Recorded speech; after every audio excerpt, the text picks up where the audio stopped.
Hello गाई, जीवन विकासले इन्टरनेसनल लेभलको हस्पिटल खोलेको रहेछ हाम्रै विराटनगरमा। हजुरहरूलाई कति आफ्नो मात्रै होम सेक्वा कर्नर भनेर प्रचार गरिराखो भन्नुहुन्छ। त्यसैले गर्दाखेरि म कहाँ कहाँ घुमेँ हजुरहरूलाई त्यो पनि देखाइराखेको छु।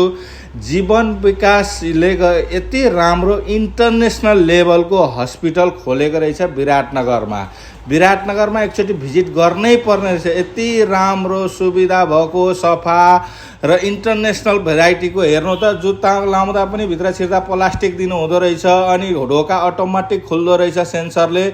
ढोका खोल्ने बित्तिकै हामीले यो हाम्रो गणेशको मूर्ति राखिदिनु भएको छ। गणेशको मूर्ति सर त्यहाँनिर छिर्ने बित्तिकै देख्नुहुन्छ। त्यसपछि गणेशको मूर्तिमा मैले प्रणाम पनि गरेँ, ढोक भेट गरेँ गणेशको मूर्तिमा।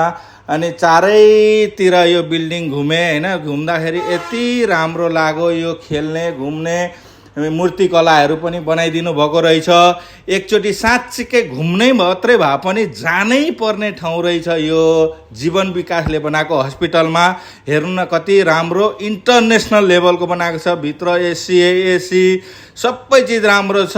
भिजिट एकचोटि गर्नु होला जीवन विकास हस्पिटल।